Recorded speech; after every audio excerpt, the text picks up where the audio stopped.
Bom dia, pessoal. Sejam bem-vindos à apresentação de nossos resultados do quarto trimestre de 21. Meu nome é Paulo, RI aqui na Direcional. Também estão comigo aqui o André, o coordenador de RI, o Henrique Paim, CFO, e o Ricardo Gontijo, nosso CEO. Esse evento é exclusivamente para analistas e investidores, está sendo gravado, e todos os participantes estão apenas ouvindo nesse primeiro momento, e em seguida a gente vai abrir para perguntas e respostas. Por favor, utilize a ferramenta Raise Hand, que a gente controla por aqui a abertura dos microfones, conforme a ordem de chamada. Esse evento também está sendo transmitido por YouTube. Qualquer um pode acessar via nosso site de RI.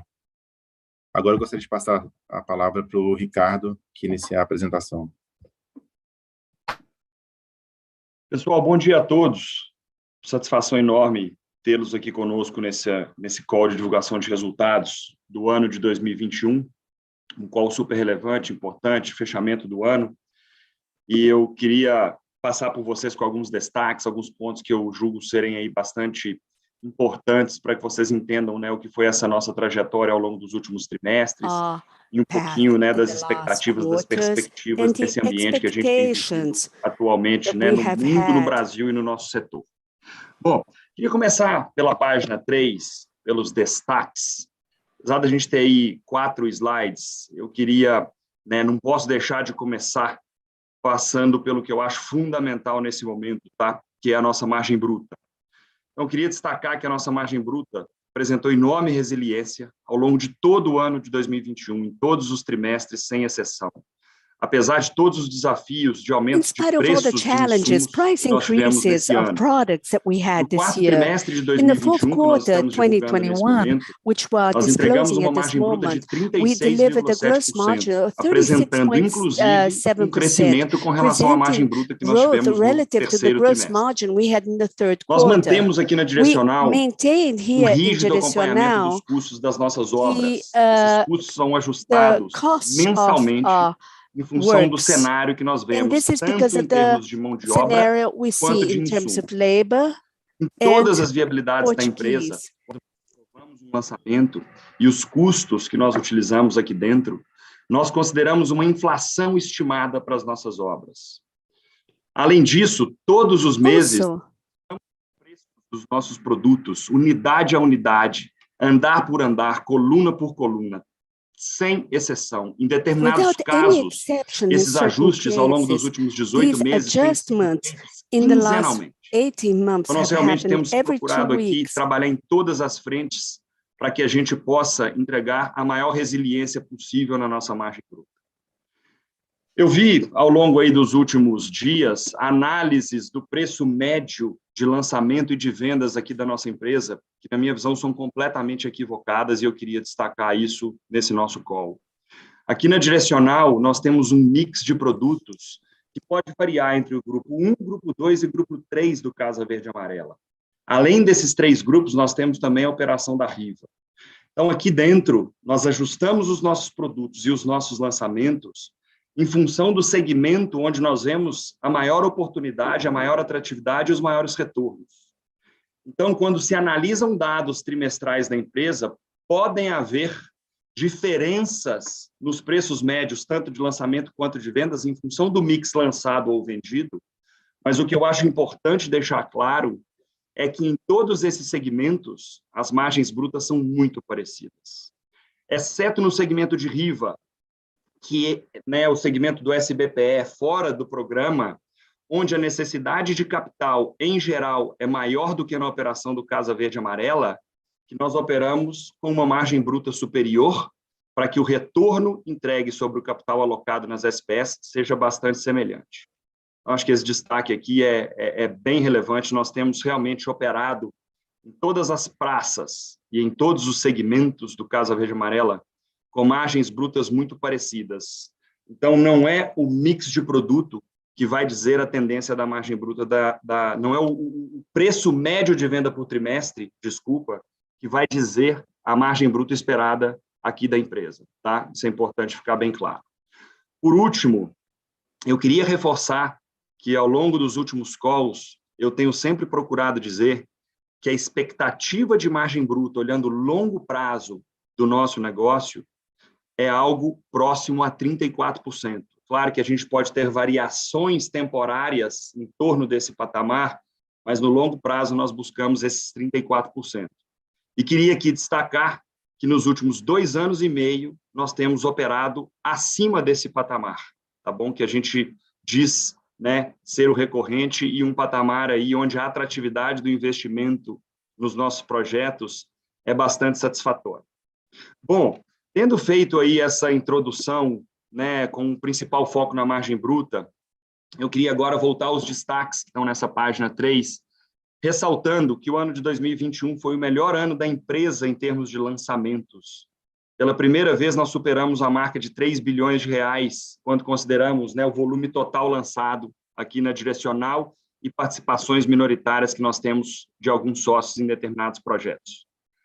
Nós atingimos, olhando as vendas líquidas, 2,4 bilhões, crescemos 45% em relação ao ano de 2020.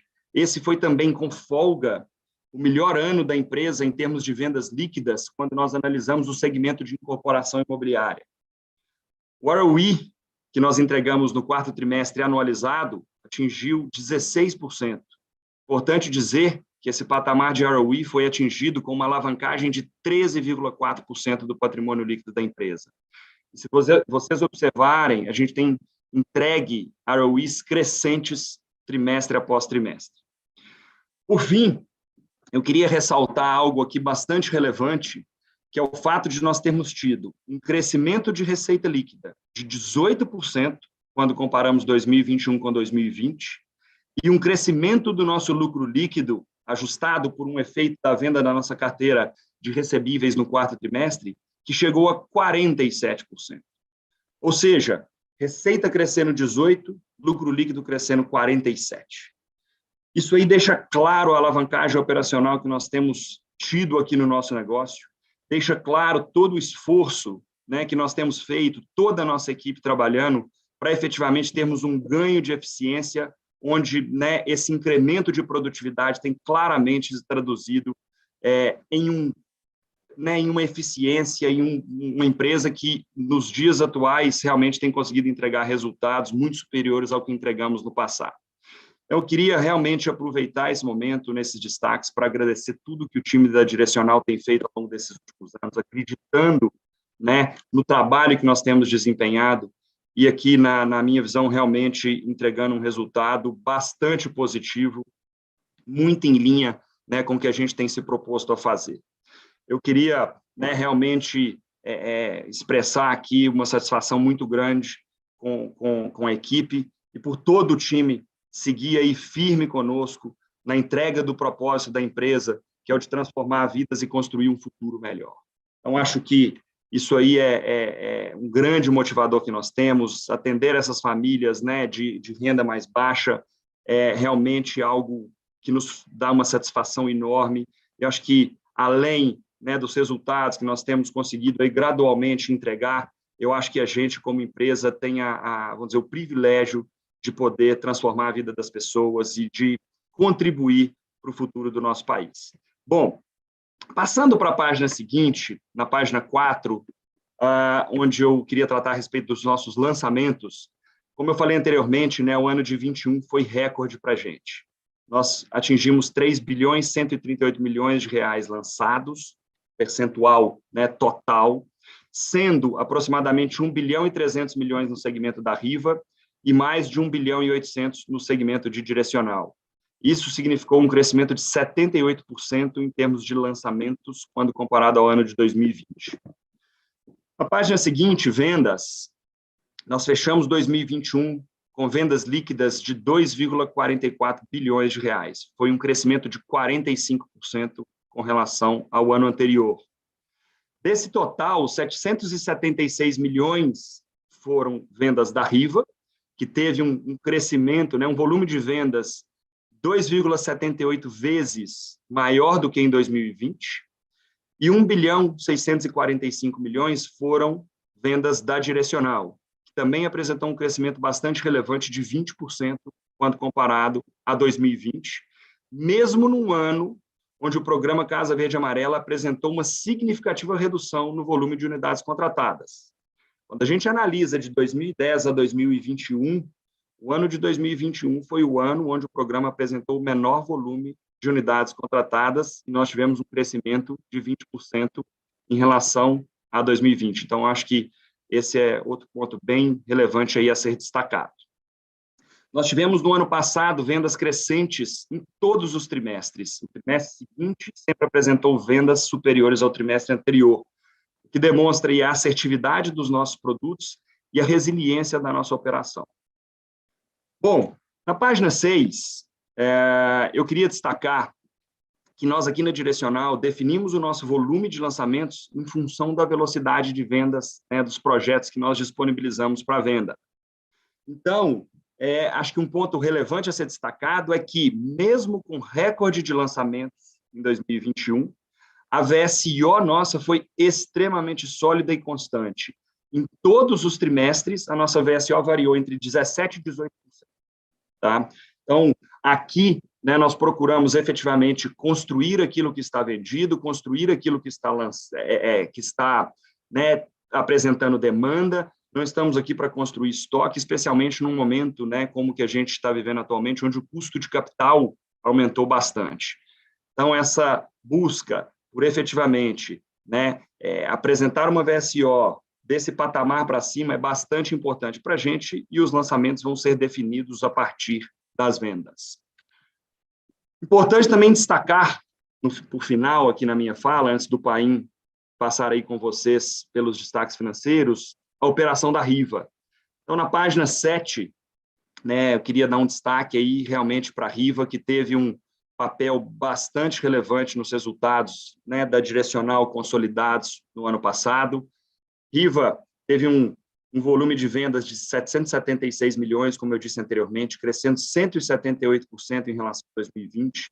E, em termos de lançamento, o crescimento foi de 4,7 vezes. Em 2021, nós lançamos 1 bilhão e 300, e em 2020 nós tínhamos lançado menos de 300 milhões de reais. Então, realmente, uma estratégia super acertada, Riva entregando, né, resultados aí bastante surpreendentes, bastante satisfatórios, muito em linha, né, com o que nós nos propusemos a fazer, e eu acredito que, né, Riva tem sido aí, ao longo dos últimos trimestres, um dos grandes geradores de valor que nós temos aqui na empresa. Então, queria agora passar a palavra para o Paim, e ao final vou estar à disposição de vocês para responder eventuais perguntas e dúvidas que remanesçam. Obrigado, Ricardo. Bom dia a todas, a todos. Obrigado pela participação no nosso call de resultados referentes ao quarto trimestre de 2021. Sempre muito bom tê-los aqui na nossa conferência, na nossa conversa. Antes de iniciar a apresentação, gostaria de agradecer aos times ao longo deste ano de 2021, pelo engajamento, pelo trabalho excepcional que foi entregue. Realmente são resultados históricos que a gente está apresentando agora para o mercado. Sou muito orgulhoso aí de participar desse time vencedor. E agradecer também a confiança dos stakeholders no nosso trabalho, o apoio, e vamos em frente para o ano 2022 ainda melhor em relação a 2021. Muitos desafios, é verdade, mas nada diferente do que a gente já vem encarando aí ao longo de décadas. A companhia fez 41 anos de idade e tem aí uma companhia camelo, toma pouca água e vai longe e consegue passar por crises de uma forma tão brilhante como a gente passou ao longo de 2021. Vamos para a apresentação, próximo slide, por favor. Aqui nesse slide nós apresentamos o comportamento da nossa receita líquida, uma evolução de 18% de 2021 vis-à-vis 2020, trimestre a trimestre, a gente percebendo um reconhecimento maior de receita. Como a gente comentou em outros calls, considerando que os nossos sinais vitais operacionais de lançamentos e vendas vêm num crescimento forte, a receita também virá com um crescimento mais forte, ela veio com 18% de crescimento, partir do momento que a gente começa a ter uma estiagem maior, certamente a velocidade das obras vai avançar. Como essas obras estão bem vendidas, a gente deve ter reconhecimento de receitas importantes aí ao longo dos próximos trimestres e ter um crescimento importante já contratado dentro de casa. Do lado direito, a gente gosta de mostrar também a receita líquida das nossas SPS não consolidadas. Tem alguns negócios que a gente tem sócios aqui, tem uma governança onde a gente, por questões de societárias, a gente não consolida essas SPS, mas são SPS que dão um trabalho importante aqui para nós, né? A gente acaba sendo o protagonista desse negócio, né? A gente que faz a obra, a gente que faz toda a operação do negócio, e a gente achou importante compartilhar com vocês. Considerando essas espécies não consolidadas, a gente chegaria a uma receita líquida de 2 bilhões de reais, algo extremamente relevante, e são parceiros importantes aqui para a companhia, tendo em vista que abrem alguns mercados em algumas regiões que, eventualmente, sem eles, a gente não teria acesso. Próximo slide, por favor. No slide 10, gostaria de compartilhar com vocês a margem bruta, que é um grande destaque da direcional, do grupo direcional. Nossa eficiência operacional é o nosso principal driver. A gente vem falando que a gente vai em busca de cada centavo, a gente tem uma gestão muito disciplinada, e a gente olha tudo com muito detalhe. Uma empresa de dono, uma empresa conduzida, liderada por um engenheiro civil, medalha de ouro da Federal, que tem a engenharia no seu DNA muito forte. Então, a gente tem bastante orgulho dessa margem bruta que a gente tem apresentado e demonstrando claramente o nosso grande diferencial estratégico na capacidade de construir com muita eficiência, com qualidade para atender o cliente. Então realmente a gente está muito feliz aqui com esse resultado que nós apresentamos ligado à margem bruta. Na hora que a gente olha 2020 contra 2021, no aspecto do lucro bruto, a gente teve uma evolução importante também. Foram 22% de crescimento, atingindo 651 milhões com juros capitalizados ao longo de 2021.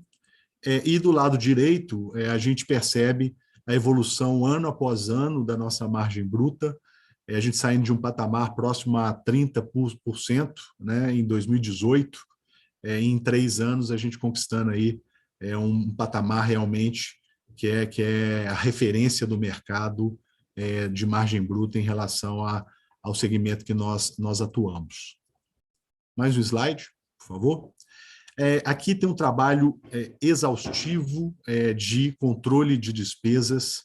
A gente vem, ao longo dos anos, batendo esse bumbo aqui internamente, transformando a questão do D&A numa cultura, do controle de D&A numa cultura, e a gente, no 4º trimestre, atingiu o patamar que a gente busca de D&A sobre a receita bruta, que a gente define nas nossas viabilidades dos projetos, são aprovados numa governança própria, em comitês próprios. Então, a gente vem um trabalho forte em relação a isso, e no 4º trimestre a gente consegue entregar esse 6,5.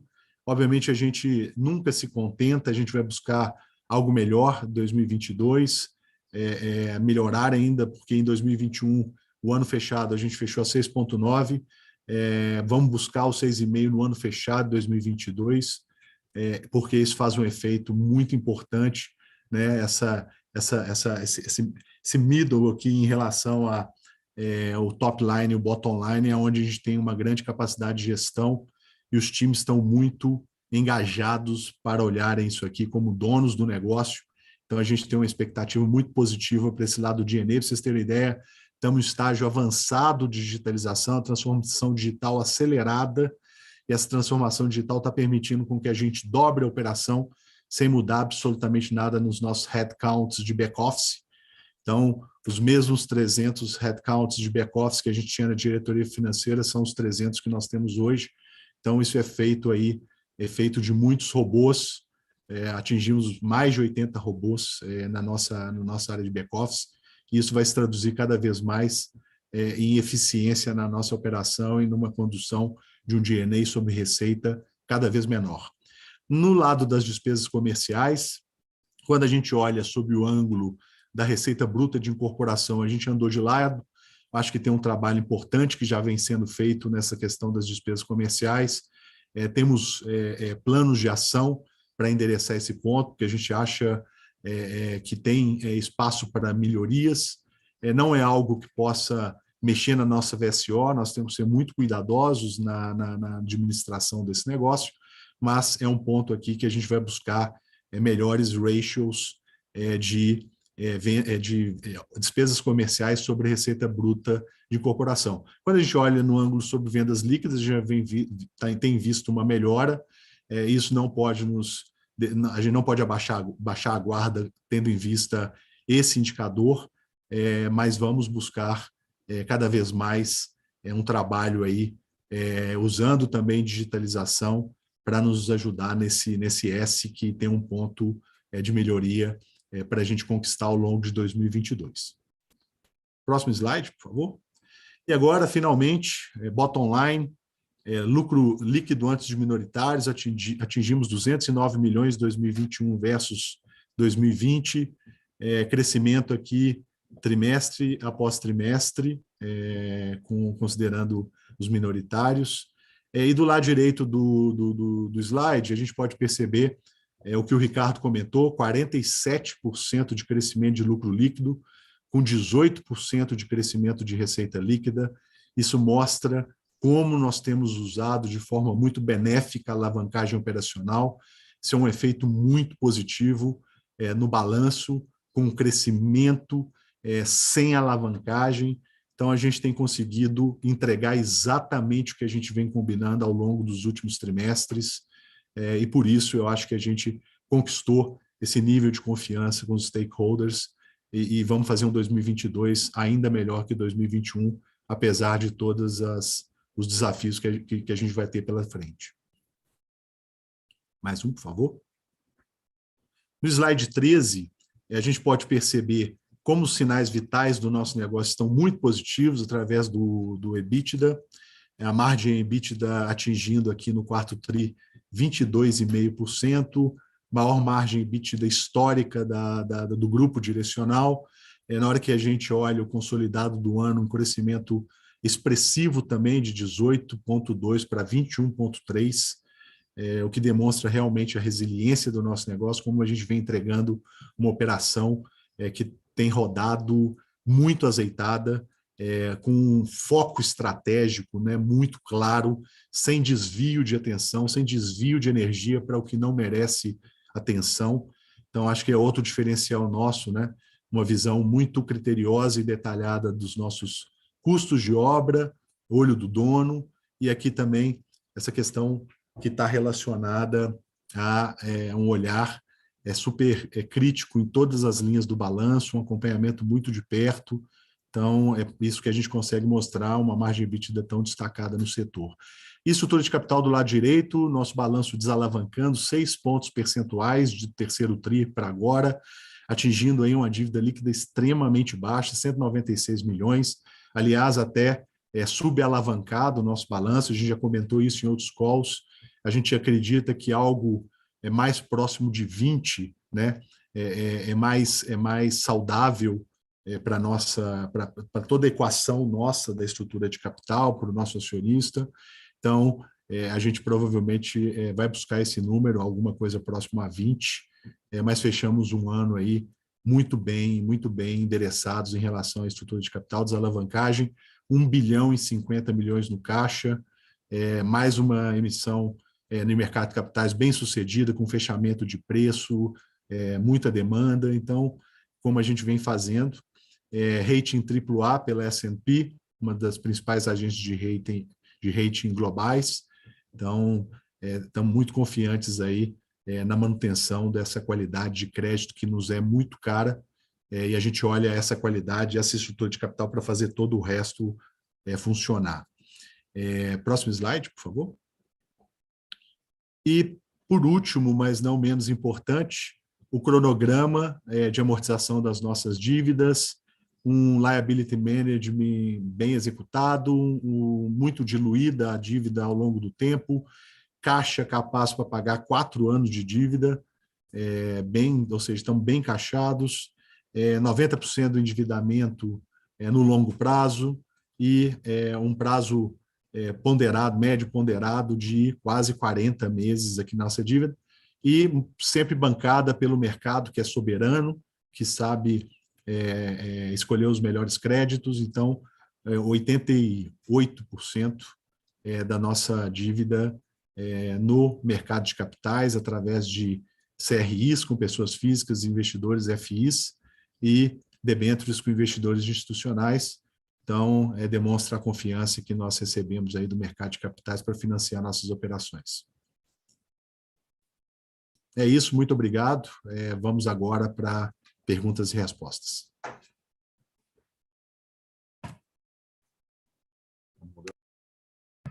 O áudio aí está aberto, né?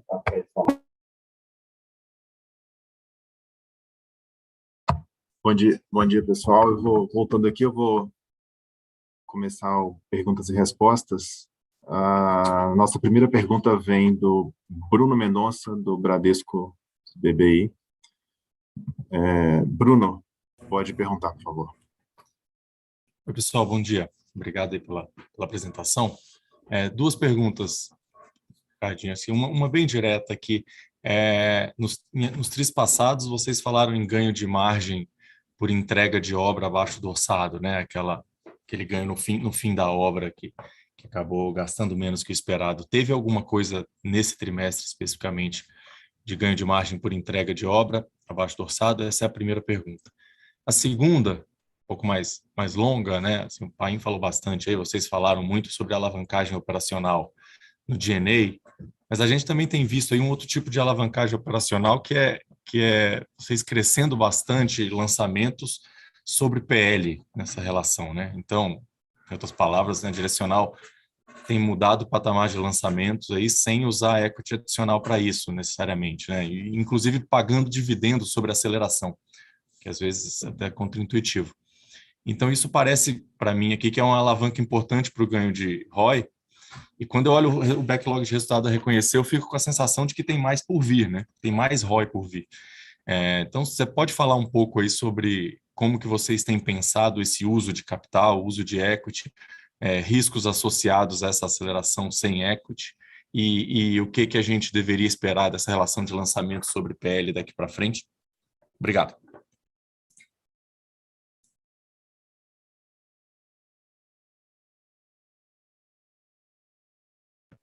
Bruno, obrigado pela pergunta. A segunda, então, aí vamos dizer, tem bastante coisa numa pergunta só, vários itens para comentar.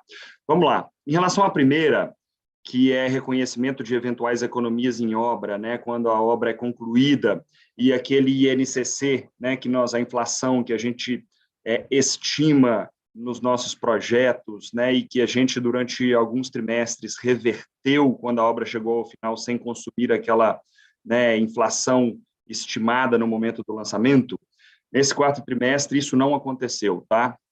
Então, no quarto tri, a gente não teve reversão de orçamento. Eu acho que daqui para frente, nesse cenário de custos mais elevados, né, que a gente passou a conviver aí ao longo do ano de 2021, eu até diria que o quarto trimestre foi um trimestre onde houve aí um arrefecimento nesses incrementos de custos. O primeiro, segundo e terceiro trimestres foram mais, vamos dizer, explícitos nessa questão, ou foram mais fortes nos aumentos de custos. O quarto trimestre definitivamente foi bem mais calmo, mas eu acredito que essa reversão não deva ser uma tendência, tá, daqui em diante.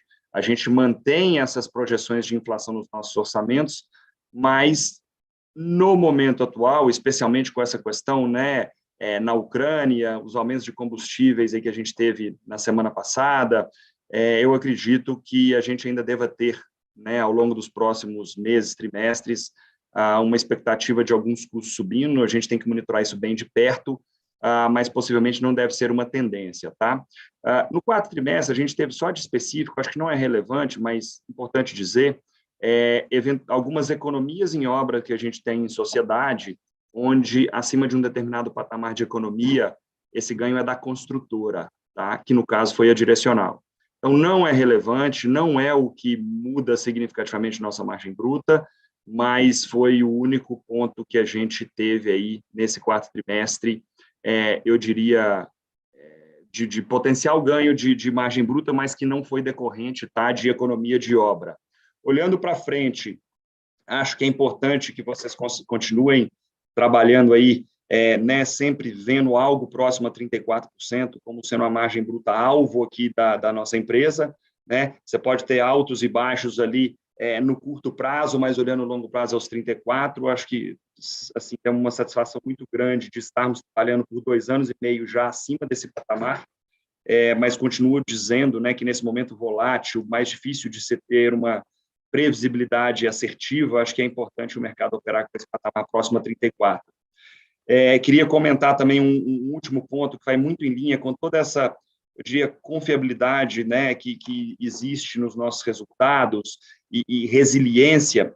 Tudo que eu tenho dito fica muito claro quando vocês olham os nossos números, né? Eu tenho dito que obras que estão sendo entregues agora, elas apresentam margens brutas mais altas, porque a maior parte dos insumos já estavam comprados e, portanto, todo o ajuste de preço que foi feito nas nossas unidades se refletiu diretamente num ganho de margem bruta, dado que os custos já estavam travados, e os novos projetos recém-lançados entram nesse patamar de margem bruta direcional ali 33, 34, Riva mais próximo ali a 35, de forma que a expectativa é que uma média ponderada disso gire em torno dos 34, tá? E quando vocês olham para o nosso REF, isso fica bem nítido. O REF, à medida que os novos projetos vão entrando e tendo vendas, vocês têm visto o REF diminuindo muito, de forma muito pouco relevante, mas você vê uma redução no REF e você vê a margem bruta reportada ainda operando, né, com um patamar que no quarto tri foi crescente em relação ao terceiro. Isso é fruto das vendas desses produtos que têm um POC mais elevado, você, portanto, reconhece um maior volume de receita com uma margem mais alta na DRE, e os novos projetos que você tem um POC mais baixo e a maior parte, né, daquela venda vai para o REF, você vê gradualmente uma redução no REF. Normal, natural, é isso que vocês, né, de certa forma, devem esperar dos próximos trimestres da empresa, e ao longo do tempo, margem bruta convergindo para esse patamar que a gente tem sempre dito como devendo ser o recorrente. É claro que a gente trabalha para fazer o melhor possível, né, para isso que a gente está aqui, mas acho importante vocês terem aí essa, né, expectativa ou essa visão de como o nosso negócio se desenha e qual é um patamar de margem bruta que a gente julga ali bastante adequado, né, para justificar um investimento num projeto. Bom, segunda pergunta sua, em termos de alavancagem operacional, né, acho que muito claramente nas linhas de despesas a gente tem tido ali um ganho de eficiência, um ganho de produtividade que está super nítido, né, nessa questão de receita crescendo 18%, lucro líquido crescendo 47%. Então, eu acho que aqui tem um mérito muito grande do trabalho que toda a nossa equipe tem desempenhado. E realmente o que você falou, né, em relação ao giro da nossa operação, ao giro do nosso ativo, a gente tem conseguido. E é o que a gente se propôs a fazer ali, eu diria que de 2016, 2017 em diante, é realmente transformar o nosso negócio, que é intensivo em capital por natureza, né, incorporação imobiliária, mas em sendo um negócio com a menor necessidade de capital possível para se operar um negócio que, por essência, né, demanda capital. E eu acho que isso tem realmente ficado bastante claro também nos dados que a gente tem conseguido entregar. Então, se você olhar direcional, vou dar números grandes aqui, porque eu não estou com eles, né, na vírgula na cabeça, mas se pegar a direcional ali de 2016, 2017, a gente certamente lançou menos do que o patrimônio líquido da empresa. Se você pegar a direcional de 2021, nós lançamos 2,5 vezes, né, algo entre 2 vezes e meio o patrimônio líquido da empresa. E nós acreditamos ser possível, de forma ainda super conservadora, continuar crescendo esse indicador, lançamentos, né, sobre PL, na sequência venda sobre PL e na sequência receita sobre PL, né, uma coisa vem depois da outra. E certamente, por toda essa estratégia que nós temos implementado, né, de usar o mínimo possível de capital nos nossos negócios, eu acho que a gente tem conseguido entregar isso e a gente continua buscando um incremento nessa métrica que você muito bem citou, que certamente tem nos permitido gerar aí muito valor para o acionista. Então, continuamos nesse caminho, Acho que a gente ainda tem espaço para continuar tendo incremento nessa métrica, acelerando o giro, né, para incrementar a ROE, sem a menor sombra de dúvida. Inclusive, vemos o incremento do giro como sendo a principal alavanca de aumento de retorno aqui na empresa, muito mais do que a alavancagem e do que a margem, né, dado que nós estamos num patamar de margem aí já bastante saudável, difícil ter um incremento expressivo na nossa margem líquida. Acho que pode ter alguma diluição ainda ali nas linhas de despesas, né, mas certamente a principal alavanca que a gente tem aí para incrementar retorno é no giro. Então, tem espaço para isso, a gente continua com prioridade compra de terrenos em permuta.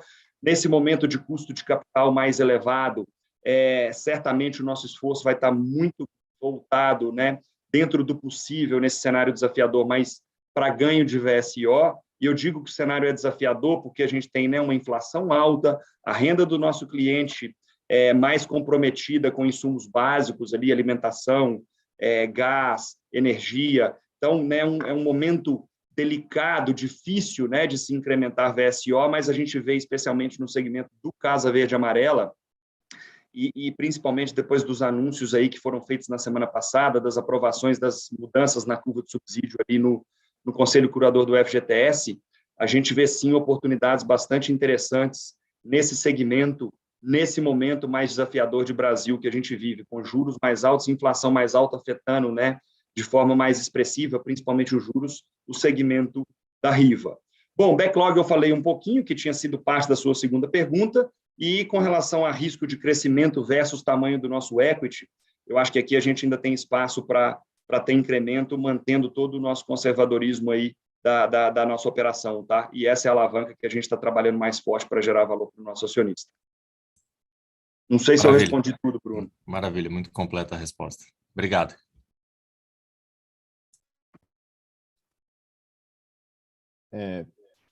Pessoal, a nossa próxima pergunta é Gustavo Cambaúva, do BTG Pactual.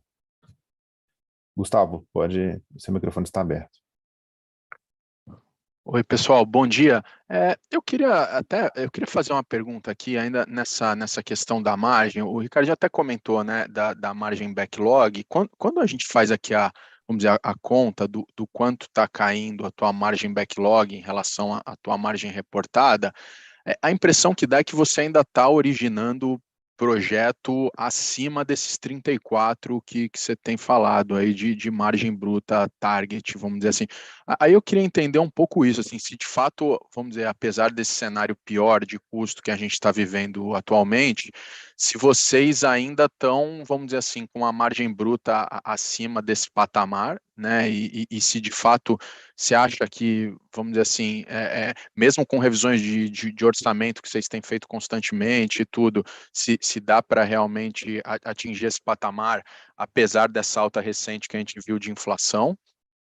E a minha segunda pergunta é até nesse comentário que você fez, Ricardinho, do FGTS, né, do Conselho Curador, eu queria entender um pouquinho do lado de vocês se, vamos dizer, esse segmento do faixa 2 original ali, né? Se ele voltou a ser atraente aí para vocês, no sentido de se a empresa vai mirar fazer mais projetos nesse segmento, renda aí de, sei lá, 2.000 a 2.400, que foi onde teve um benefício um pouco maior aí pelo que foi aprovado na semana passada, e até entender um pouquinho se de alguma maneira isso aí muda aí talvez a estimativa de lançamento de vocês para esse ano, uma vez que isso aí, vamos dizer, começa a valer.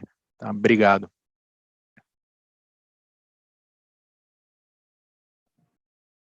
Cambaúva, vamos lá, eu que agradeço aqui pela pergunta.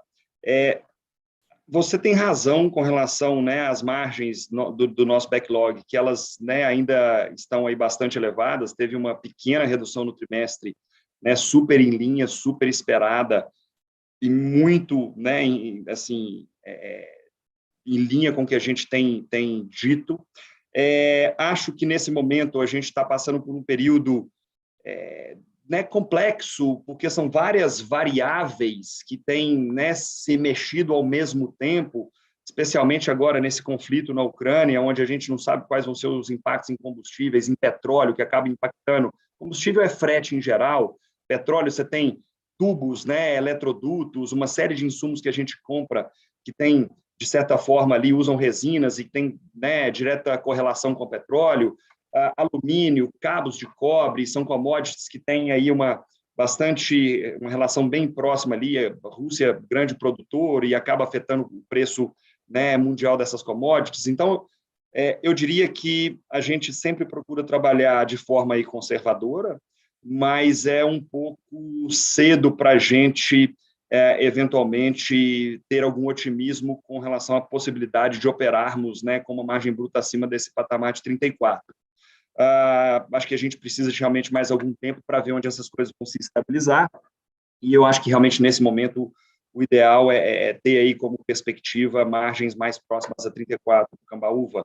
O momento, né, é desafiador, é claro, a gente tem procurado aproveitar as oportunidades que surgem nesse período, uma delas é justamente esse ajuste que foi feito no Casa Verde e Amarela, mas eu acredito que margens aqui talvez sejam ali das 3 alavancas para incremento de retorno, né, margem, endividamento e giro.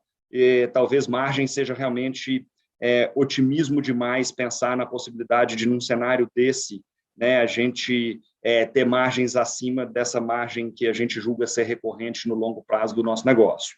Então, eu acho que o número é mais próximo a 34, sim, apesar da gente ainda ter um backlog com margens super saudáveis, né, um REF ali. Com relação a esses ajustes que foram feitos na semana passada, eu acho que é uma grande oportunidade, tá? Foram reajustes muito expressivos, muito relevantes na nossa visão. Da operação de direcional, tá, Cambaúva, tirando o Riva aqui dessa análise, do nosso estoque disponível para venda hoje, aproximadamente 53% se enquadrariam em preços cuja renda do comprador, né, necessária para comprar aquele produto fica abaixo de R$ 2.400, do que a gente tem projetado para lançar em direcional, aproximadamente aí 50%, 49% é o número mais exato, a gente acredita que sejam produtos, né, que poderiam atender clientes com renda até R$ 2.400. Então, nesses dados que eu estou te dando, é direcional, tirando o Riva dessa conta. Então, sim, eu acho que, né, essa faixa 2, antiga, né, atual grupo 2, realmente tinha sido um grupo que, nos ajustes que foram feitos no programa ao longo de 2021, realmente ficou para trás, né? A gente teve ali no antigo faixa 1,5, grupo 1, uma redução na taxa de juros, no grupo 3, a gente teve uma redução na taxa de juros, e claramente essas famílias com renda entre R$ 2.000 e R$ 3.000 tiveram ali uma perda muito expressiva de capacidade de compra, que fica muito nítida, né, no volume de contratações que o FGTS, né, que o programa Casa Verde e Amarela teve no ano passado. Então, acho que esse ajuste foi assim, muito bem feito, veio diretamente nessa faixa de renda de famílias que realmente perdeu uma capacidade de compra muito relevante, que são justamente aquelas que precisam, né, de um certo subsídio para a compra da casa própria, especialmente nesse momento de inflação alta e juros altos. E eu diria que aqui na direcional, uma parte relevante do nosso estoque e dos nossos lançamentos projetados para o ano se enquadram nesse segmento que teve esse benefício, né, em função dos ajustes da semana passada. Então, a gente certamente aqui tem um trabalho bem importante a ser feito de calibrar justamente onde nós vamos ter a realidade de custos daqui para frente e o que nós vamos ter que, né, ajustar em termos de margem versus VSO, dado esse novo cenário, né, de affordability, de ganho de capacidade de compra proveniente desses ajustes que foram aprovados na semana passada. Então, aqui nós vamos fazer um trade-off aqui na empresa, produto a produto, cidade por cidade, entre VSO e margem. Tá? Então, eu acho que é uma notícia muito boa, dá para a gente, num momento difícil, desafiador, né, uma perspectiva super positiva e certamente nesses momentos adversos, quando eu falei que aparecem oportunidades para a gente aproveitar, e é o que a gente busca fazer, essa é uma delas que a gente está trabalhando aí intensivamente para realmente buscar o melhor equilíbrio em cada um dos nossos produtos, tá? Ótimo, obrigado, bom dia. Obrigado, Cambaúva. A nossa próxima pergunta vem do Igor Altero, da XP. Igor, o seu microfone está liberado. Oi, pessoal, bom dia, tudo bem? Obrigado pela apresentação dos resultados. Consegue me ouvir? Sim, estamos ouvindo. Vamos lá, então. Aqui do meu lado é mais entender como é que está a cabeça para vocês em termos de lançamento, né, diante desse cenário macro mais desafiador aí. A Riva, no ano de 2021, teve uma contribuição bem forte aí na dinâmica dos lançamentos, mas 2022 é um ano um pouco mais desafiador do lado do macro. Então, eu queria entender como é que está a cabeça para vocês aí de breakdown de lançamentos entre Riva e direcional. Essa é a primeira pergunta, depois eu volto com a segunda. Obrigado. Vamos lá, Igor, vou pegar essa aqui também, inclusive eu acho que essa tinha sido uma parte aí das perguntas do Cambaúva que eu talvez tenha deixado de responder. Vamos lá, para esse ano, sim, né, muito em função desse incremento de taxa de juros, talvez, né, para um patamar acima do que se imaginava há 6 meses atrás, a gente tem sido mais cauteloso, né, com o que vai acontecer em relação à affordability nesse segmento, dado que o incremento dos juros no segmento do SBPE, ele acaba afetando a capacidade de compra dos clientes, né, dessa faixa, e com esse incremento que a gente teve na Selic, aqueles bancos que têm, né, um funding de poupança relevante também tiveram um incremento, né, no custo desse funding, a gente tem percebido alguns deles aumentando as taxas de juros do crédito imobiliário. Por sinal, né, a Caixa Econômica, que hoje é o banco principal parceiro da Riva, que ao longo do ano passado tinha as maiores taxas no segmento do SBPE, nesse momento é o banco que está com as taxas mais competitivas. Então, eu diria que a Caixa foi o banco que apresentou a menor oscilação em termos de variação nas taxas do SBPE. Eram as maiores taxas quando a Selic estava em 2, e hoje são as taxas mais competitivas com a Selic, né, nesse patamar de 10,75 e possivelmente sendo incrementada essa semana e, eventualmente, nos próximos meses. Então, acho que a gente está com um banco que realmente oferece as melhores condições para o nosso cliente, isso é super positivo, porque, além de termos um produto, né, com um preço muito especiais, a gente também tem a condição de oferecer a melhor condição de crédito para esse cliente nesse momento. Então, acho que a gente está muito bem posicionado, mas a gente está, sim, olhando com mais cautela qual vai ser o comportamento da demanda nessa faixa, nesse novo cenário, né, da nossa economia, nesse novo cenário, especialmente do mercado de crédito imobiliário. Então, possivelmente, e principalmente após os anúncios da semana passada, a gente acredita que no segmento de direcional, a resiliência da demanda tende a ser maior e a gente deve ter aí um maior foco da nossa operação justamente nesse segmento que a gente está vendo como sendo aquele que vai ter o menor impacto desse cenário pelo qual a gente está passando. Acho que a gente tem essa flexibilidade de migrar entre segmentos, é um dos grandes pontos, né, fortes, é uma das grandes vantagens competitivas da direcional, assim como a dispersão geográfica da nossa operação. Tá? Acho que esses 2 pontos, segmentos, dispersão geográfica, justificam muito da nossa resiliência e eu acho que são vantagens competitivas bem importantes que nós temos aqui na empresa. Bom, você falou que tinha uma segunda pergunta, espero Isso. que eu tenha respondido a primeira, vamos lá. Tá bem claro. Não, eu queria entender como é que vocês estão vendo a dinâmica aí de compra de terreno, né? A gente tem visto alguns players já falando que São Paulo, o mercado está um pouco flexibilizando um pouco mais a questão de preço, né? Mas vocês estão bem distribuídos geograficamente, então eu queria entender como é que vocês estão vendo esse mercado, se essa tendência que a gente está vendo aqui em São Paulo, ela é verdade aí para todas as regiões que vocês estão atuando. Obrigado. Ô, Igor, vamos dizer, terreno é vamos dizer, um ativo onde redução de preço não é fácil de se ver no nosso mercado. O que acontece é que, muitas vezes, os preços ficam de lado por um prazo longo. É claro que você tem a inflação, né, na outra ponta e, portanto, ao longo do tempo, os terrenos vão ficando baratos, mas, assim, geralmente são famílias conservadoras, que são as proprietárias do terreno, e muitas vezes não querem dar desconto, a não ser que realmente precisem, porque precisam de certa liquidez, e aí o terreno acaba tendo que ser adquirido com desembolso de caixa para se conseguir esse desconto e tal. A gente tem visto, né, acho que São Paulo realmente é um mercado que tem um comportamento bem diferente do restante do Brasil.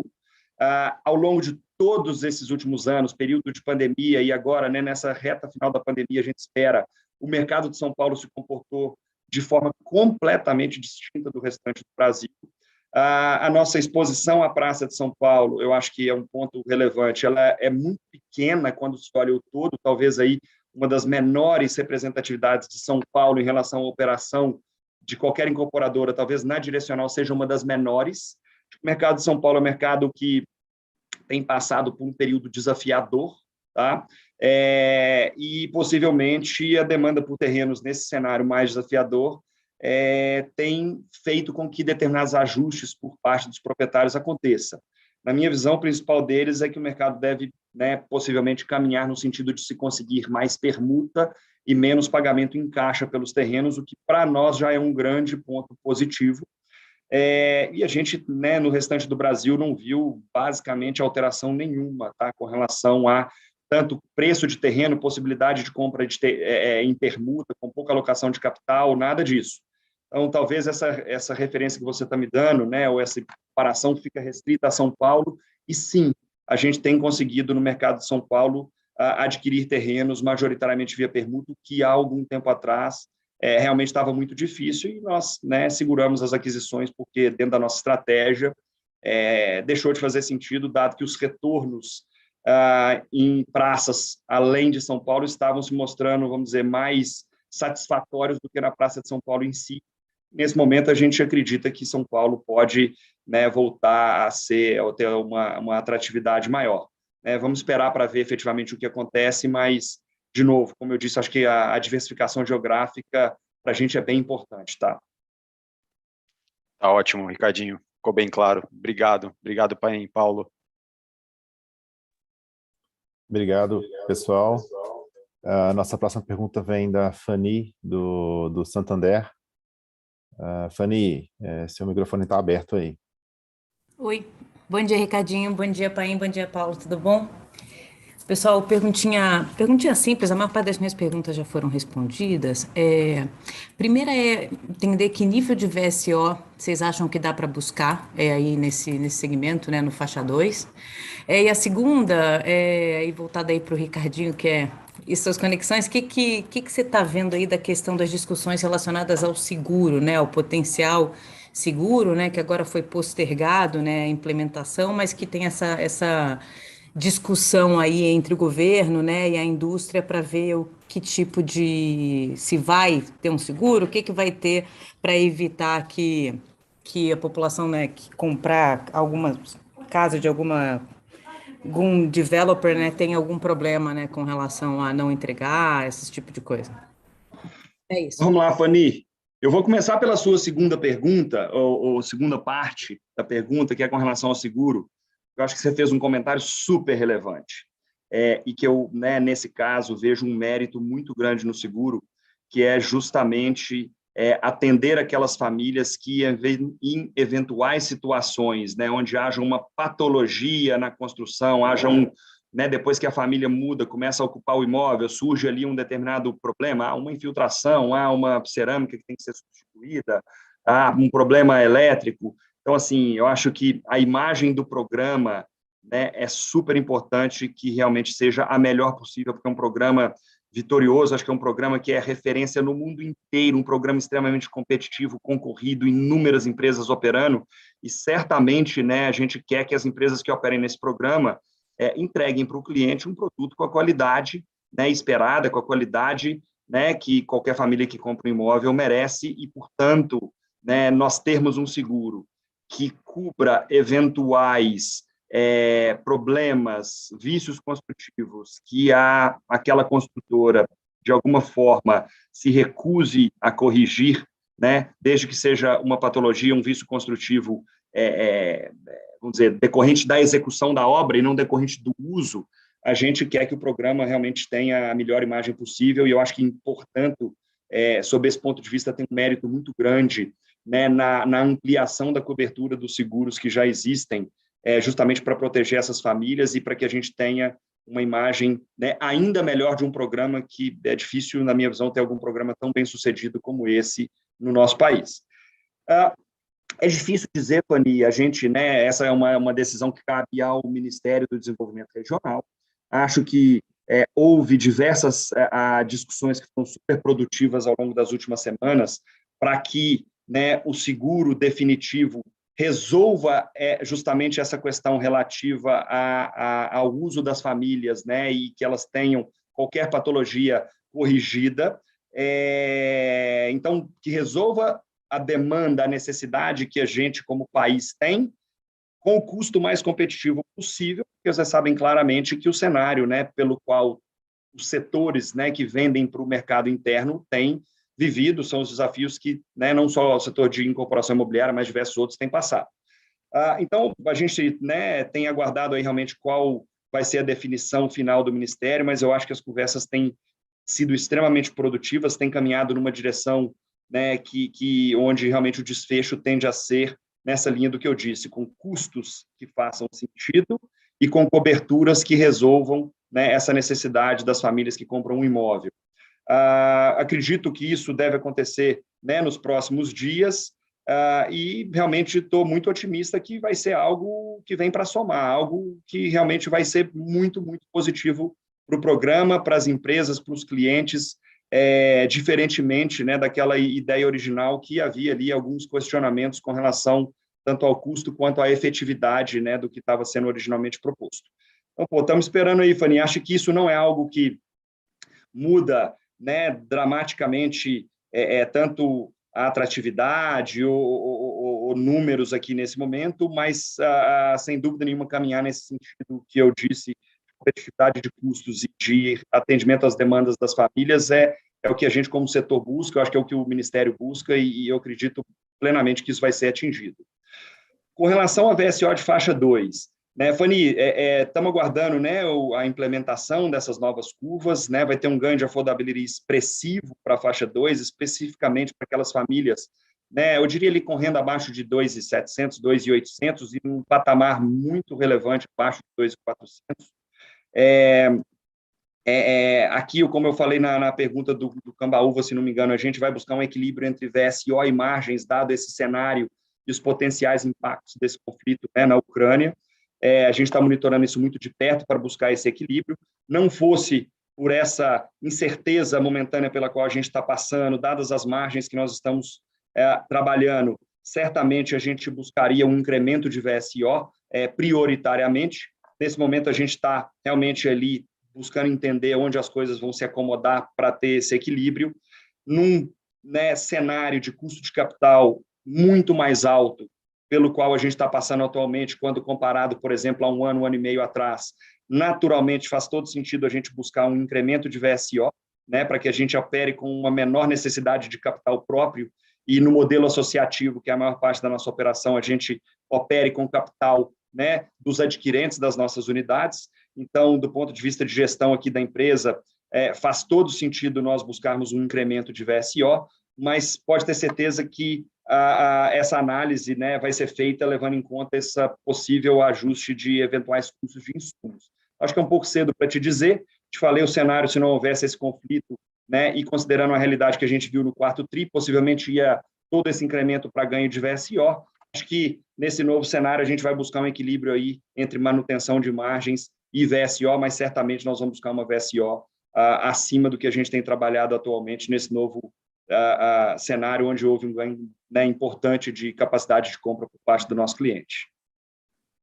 Perfeito, Ricardinho. Muito obrigada.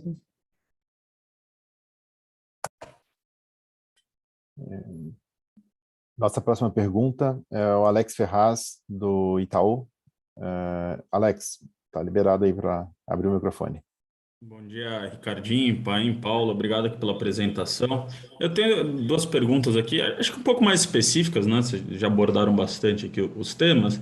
A primeira é que se vocês poderiam comentar um pouquinho mais sobre aqueles land banks que vocês anunciaram, adquiridos juntos com a Cyrela, né? A gente conhece aqui a operação da Cyrela, eles mesmos têm uma operação de baixa renda, algumas JVs, e vocês mesmo assim conseguiram aqui fechar essas parcerias, né? A dinâmica ficou mesmo na capacidade de execução aqui para esses projetos, né? Nessas margens que vocês têm tido, se pudesse dar um pouco mais de cor aqui nesse lado, e principalmente como é que fizeram aqui para acabar fechando a parceria. E a segunda relação é direto, né? Assim, vocês mencionaram aqui do CAD, e que esperam que a operação já esteja rodando bem aqui em 22, mas tem um pouquinho mais de noção quais seriam os primeiros passos, aqui os next steps que a gente teria aqui para observar no mercado. Acho que do meu lado é isso. Legal, Alex. Vamos lá. A gente sim, né, fechou essa parceria com a Cyrela, considerando-se uma parte, né, um volume importante de land bank que eles tinham em Belo Horizonte, né, nossa sede, e também no Rio de Janeiro. Especialmente os produtos do Rio de Janeiro, né, eles se enquadram muito nesse segmento do faixa 2, do Casa Verde Amarela, que foi um segmento, né, bastante, eu diria, teve bastante privilegiado nesse ajuste da semana passada, que, né, era realmente necessário, dado o que aconteceu, né, de perda de capacidade de compra dessas famílias nos últimos meses. Eu diria que a gente é bastante otimista com essa parceria, e especialmente com os produtos e com o segmento, né, para o qual esse land bank se destina. Então, acho que pega ali muito em linha justamente essa faixa que a gente, né, teve ganho enorme na semana passada, e somos super animados, tá, com essa parceria. Estamos trabalhando para realmente lançar esses produtos no menor prazo possível, dada nessa nova realidade que a gente está vendo aí no grupo 2 do programa. Com relação a direto, né, o CAD autorizou a entrada da XP no capital da Direto. A gente já está aí há algumas semanas trabalhando intensamente, né, e muito próximo do time da XP. Então, a equipe Direto e XP trabalhando muito próximas, acertando detalhes aí para que a gente realmente possa oferecer para os clientes a melhor experiência possível quando se fala de crédito imobiliário. E também no atacado, né, que seria uma segunda vertente, a gente tem priorizado tanto a originação do crédito imobiliário convencional, Mapa 4, com o Itaú que está aqui, né, você, Bradesco, Bruno, Fanny, Santander, Caixa Econômica. Então, aqui a gente é uma ponte, né, entre clientes que demandem crédito imobiliário para aquisição de imóveis com recursos de poupança, e a segunda vertente, onde a gente tem procurado dar uma prioridade muito grande, também é a aquisição da carteira, né, de recebíveis, de incorporadores, aí no atacado. Uma vertente de varejo, uma vertente de atacado. Na minha visão, as coisas têm andado aí até numa velocidade superior à que a gente imaginava, e nós acreditamos que muito em breve nós vamos ter aí as primeiras operações, tanto de varejo quanto de atacado, efetivamente tendo início e a Direto já começando a ter receita, tá? Então, estamos trabalhando para que isso aconteça no menor prazo possível, a expectativa é boa. Não queria aqui cravar uma data, porque a esteira tem que estar muito redonda quando esse negócio efetivamente entrar, né, em operação, mas eu acho que isso aí vai acontecer antes do que nós imaginávamos, tá? Estamos muito próximo aí de originar as primeiras operações nos dois segmentos. Quando isso acontecer, a gente traz tudo que é feito pela primeira vez, a gente tem que ser um pouco mais cuidadoso, mas eu acredito que, assim como o Riva foi um grande gerador de valor, né, para a direcional, vocês viram pelos resultados que a Riva está entregando, na minha visão, a Direto tem um potencial também de, ao longo dos próximos trimestres, ser a grande alavanca geradora de valor, que muitas vezes não está, né, nas análises da incorporação imobiliária em si, né, um segmento fora, mas eu vejo a Direto, sim, como sendo uma grande geradora de valor para a gente. Vamos trabalhar para isso, tá bom? Tá ótimo, Ricardinho, ficou bem claro. Obrigado, Alex. Nossa próxima pergunta é do Mazini, do Citibank. Oi, pessoal. Obrigado pela pergunta. Eu cheguei um pouquinho atrasado no call, então peço desculpas se já tivesse sido perguntada, mas é basicamente sobre a Riva, né, que com um ramp-up interessante, 40% dos lançamentos na Riva, e isso junto do fato de que o juro tem subido muito mais do que acho que todo mundo imaginava há 6, 9, 12 meses atrás. O foco já está colocando a Selic ali perto de 13, e talvez com upside risk, dado todos esses riscos geopolíticos que vocês comentaram antes. Então, como é que fica o balanço para crescimento de Riva com juro tão mais alto? Se de fato faz sentido voltar um pouco mais para CVA, em que, enfim, o juro não sobe 1 para 1, né, com esses juros de mercado. Como é que fica o balanço entre as duas unidades de negócio nesse cenário? Obrigado. Obrigado pela pergunta, Mazini. Vou pegar essa aqui. O que a gente acredita é o seguinte. Primeiro, quando a gente pega um período de tempo mais longo, a gente percebe que o Mapa 4, né, a taxa de financiamento imobiliário, não chegou nas máximas quando você pega, sei lá, 10 anos de track record.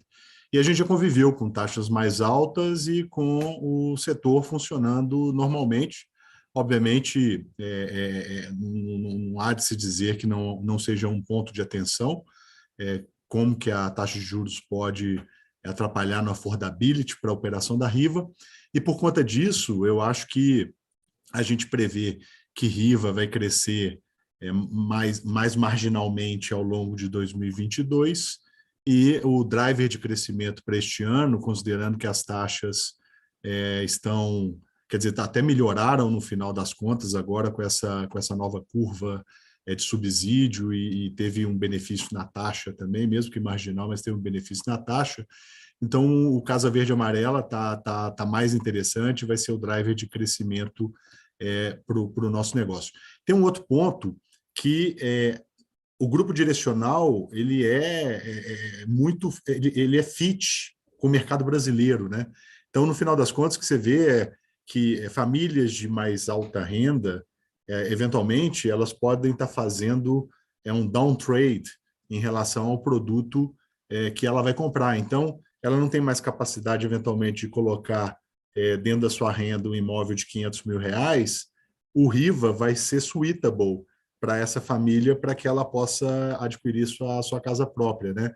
E do mesmo jeito, aquele cliente que potencialmente era da Riva e que perdeu renda, ele vai ter a capacidade, eventualmente, de comprar um direcional ali a 240, 250 mil reais. Então, eu acho que o nosso negócio, né, primeiro, é muito focado, e eu acho que a gente está muito preparado com nichos especiais para explorar o negócio do Brasil, que é um país pobre, com renda esquisada agora com inflação. Então, eu acho que 2022 vai ser isso, mais foco na direcional, principalmente agora com as curvas de subsídio revisadas, que vai dar um boosting nesse negócio, não tem a menor dúvida, e Riva crescendo, talvez, de acordo com a inflação do ponto de vista de lançamentos.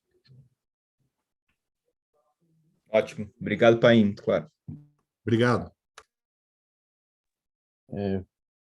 Pessoal, lembrando aqui, para fazer perguntas, por favor, utilize aí o Raise Hand, que eu faço a moderação aqui. Tivemos uma pergunta no chat, mas foi relacionado à margem bruta. Eu acredito que as respostas que foram dadas aqui foi suficiente para responder.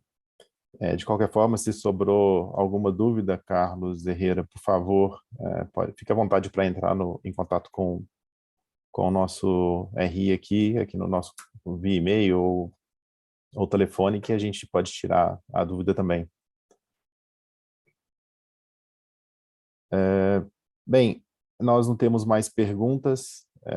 Eu gostaria de voltar a palavra, então, para o Ricardo para fazer considerações finais e finalizar o evento. Obrigado. Bom, gente, vamos lá. Até eu dei uma olhada aqui nas perguntas agora. Uma delas com relação à possibilidade da gente ultrapassar o teto do programa Casa Verde Amarela, não, de forma alguma, tá? Acho que a gente está bastante longe disso, e a gente tem operado, em geral, bem abaixo do teto, tá? Um produto ou outro só que acaba chegando perto desse teto, então não acho que aumentos de custo possam nos obrigar a subir preço a ponto de ultrapassar o teto do programa. Não, a gente vai certamente trabalhar dentro do programa indirecional, e pelo contrário, em alguns produtos Riva, a gente, com o aumento do teto, enquadrou determinadas unidades dentro do Casa Verde Amarela, então a gente está aqui num movimento quase que contrário, tá, a essa necessidade de extrapolarmos o teto do programa. Bom, para finalizar, eu queria, mais uma vez, agradecer a participação de todos vocês, dizer que esse resultado de 2021, apesar de todos os desafios que nós tivemos ao longo do ano, acredito que a gente tenha feito um bom trabalho, a equipe nossa, como eu agradeci no início, realmente se desdobrou para entregar o melhor resultado possível, dado o cenário desafiador que a gente enfrentou. Continuamos otimistas com as perspectivas aí do nosso negócio deixando bem claro, né, que essa possibilidade de migrar entre segmentos é um grande diferencial, e é aí que nós enxergamos oportunidades num cenário que, no momento, né, não é nada simples. É claro que nós temos desafios pela frente, mas são esses desafios que surgem as oportunidades e que a gente tem buscado realmente aproveitar, né, para manter aí a nossa operação entregando um retorno adequado para os nossos acionistas, que justifique, né, um investimento na empresa e tal. Então, obrigado mais uma vez. Seguimos em frente. Em breve vamos estar falando aí novamente a respeito dos resultados do primeiro trimestre. Queria dizer que o nosso time de RI está à disposição de vocês, né, quando for necessário. Obrigado pela participação, obrigado pela confiança e vamos em frente. Um bom dia a todos.